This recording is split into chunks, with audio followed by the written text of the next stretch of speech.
ராஜேஸ்வரி இங்க பாருங்களேன், இந்த அப்பாயின்மெண்ட் ஆர்டர் கொடுக்கறதுக்கு முன்னால பல துறைகள்ல கொடுத்திருக்காங்க. எஜுகேஷன் டிபார்ட்மெண்ட்ல கொடுத்திருக்காங்க, ரெவென்யூ டிபார்ட்மெண்ட்ல கொடுத்திருக்காங்க, இப்படி பல துறைகள்ல கொடுத்திருக்காங்க. இது சார் சொன்னாரு, இது வந்து கருணை அடிப்படையில கொடுத்தாங்கன்னு சொல்லிட்டு. சார் கருணை அடிப்படையில கொடுக்குறாங்க அப்படின்னா அதுக்கு ஒரு ஃபைல் ப்ராசஸிங் இருக்கு. அந்த ப்ராசஸிங்ல எந்த விதத்தில் இது கருணை அடிப்படையில் இது வருகிறது அப்படின்ட்டு. இந்த அப்பாயின்மெண்ட் ஆர்டர் கொடுப்பதற்கு முன்பாக ஹானரபிள் சீஃப் மினிஸ்டர், இது ஒரு சதி, இது ஒரு சூழ்ச்சி, இது வந்து அதனால்தான் இது நடந்தது, அதனால நாங்க இவங்களுக்கு வந்து ஒரு நினைவு சின்னம் எல்லாம் வைப்போம் என்று சொன்னதனால் கேட்கிறேன். இதை அதே மாதிரி தான் எழுதி இந்த கருணை அடிப்படையில் இந்த ஃபைல் மூவ் ஆகி அப்பாயின்மெண்ட் ஆர்டர் கொடுத்திருக்காங்களா இன்னைக்கு? இல்ல ஆக்சுவலி என்னன்னா, எனக்கு இவங்க பேசக்கூடியது ரொம்ப விசித்திரமா இருக்கு. நீங்க அப்பாயின்மெண்ட் ஆர்டர் கொடுத்திருக்கீங்க அப்படின்னு பேசிட்டே இருக்கீங்க. இதற்கு முன்பாக நடந்த எல்லா இடத்துலயுமே வந்து அவங்க எல்லாம் கவர்மெண்ட் ஊழியர்கள், கவர்மெண்ட்டுக்காக வேலை பார்த்திருக்காங்க. கவர்மெண்ட் துப்பாக்கி சூடு நடந்ததுல கவர்மெண்ட் ஊழியர்களா மேடம்? கொஞ்ச நேரம் நீங்க சார் நீங்க ரொம்ப இதுவா பேசாதீங்க, கொஞ்ச நேரம் அமைதியா இருங்க. நான் பேசும்போது அதே மாதிரி என்ன பேசிட்டு நீங்க உள்ள வந்து பேசுறீங்க நான் கேட்பேன். ஏன்னா எங்க சிஎம் அப்படிதான் பேசுவார். நீங்க பில்லி சுனின்னு பேசுறீங்களா? அந்த வார்த்தையை என்ன என்னங்க நீங்க? ராஜேஸ்வரி கொஞ்சம் பொறுமையா இருங்க, மன்னிப்பு கேளுங்கம்மா. பில்லி சுனியம் மேல வச்ச மாதிரி பேசுறீங்க போன தடவை. அதுக்கு மன்னிப்பு கேளுங்க. மன்னிப்பு கேட்டு சொல்லுங்க, நான் அமைதியா கேக்குறேன். நீங்க சொல்றது நான் எதுக்கு உங்ககிட்ட மன்னிப்பு கேட்கணும்?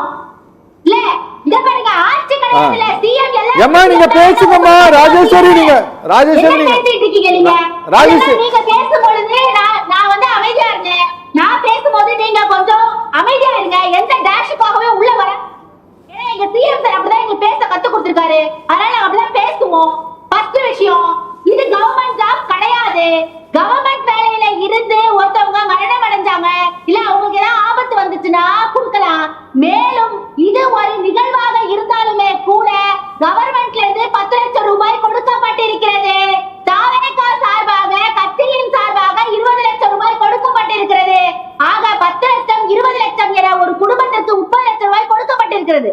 நீங்க பண்ணணும்னா நீங்க தாவேகா கட்சி உங்க ஃபண்ட்ல இருந்து எடுத்து என்னத்தை வேணா பண்ணுங்க. யாரு வந்து கேள்வி கேட்க போறோம்? நீங்க அப்ப கவர்மெண்ட் கிடையாது, அங்கீகரிக்கப்பட்ட கட்சி கிடையாது. நீங்க சோகத்தில் இருந்தீர்கள் என்று மக்களை ஏமாற்றீர்கள். நீங்க சோகத்துல என்னன்னு சொல்லிட்டு மலேசியால போய் பிளாஸ்ட் சொல்லி தளபதி கச்சேரின்னு டான்ஸ் ஆட உங்களுக்கு நல்லா தெரியும்.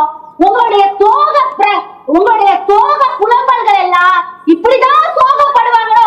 இனிமே வாழ்க்கையில யாராவது மரணம் அடைஞ்சா பிளாஸ்ட் பாட்டு போட்டு டான்ஸ் ஆடிதான் சோகப்படணும்னு தமிழ்நாட்டு மக்களுக்கு சொல்லி கொடுத்த நீங்க தான். உங்களுக்கு கில்ட்டா இருக்கா? இல்ல நான் கேக்குறேன், உங்களுக்கு குற்ற உணர்ச்சியா இருக்கா? உங்களால 41 பேர் இறந்துட்டாங்கிற குற்ற உணர்ச்சியின் காரணமாக 10 லட்சம் ரூபாய் கொடுத்து 20 லட்சம் ரூபாய் கொடுத்து இன்னும் கவர்மெண்ட் வேலை கொடுத்து அந்த குற்ற உணர்ச்சியை ஈடு செய்வதற்காக நீங்கள் இப்படி அல்லோலப்பட்டு புலம்பி பயந்து அழுகிறது தான் தெரியுது. நீங்க பயப்படுறதுனாலையும் உங்க மனசுல இருக்கிற குற்ற உணர்ச்சியினாலையும் மட்டுமே நீங்க இந்த அரசு வேலையை முன்னிறுத்தி பேசிட்டு இருக்கீங்க. மற்றபடி உங்கள்கிட்ட இருக்கிறது எந்த விதமான கவர்மெண்ட் நிகழ்ச்சியில நடக்கலன்னு நான் திரும்ப சொல்லிக்கிட்டே இருக்கேன். ஆனா நீங்க பேசுறது கொஞ்சம் கூட சரியில்லாத விஷயம். என்னன்னா மக்கள் முன்னாடி கொண்டு போய் உள்ள வச்சு நரேட்டிவ் செட் பண்ணி மக்களின் மூளையை மழுங்கடிக்க செய்கிறது தாவேகா. அதாவது மக்களுக்கு அறிவே இல்லைன்னு நீங்க நினைச்சிட்டு இருக்கீங்க. ஆனா மக்கள் திருப்பி நாங்க ஆட்சியில இருக்கோம். ராஜேஸ்வரி அவர் பழனிசாமி காட்டுங்க ஸ்கிரீன்ல. ராஜேஸ்வரி நாங்க கேள்வி கேட்டாலும் ஒரு பதில் சொல்லிதான்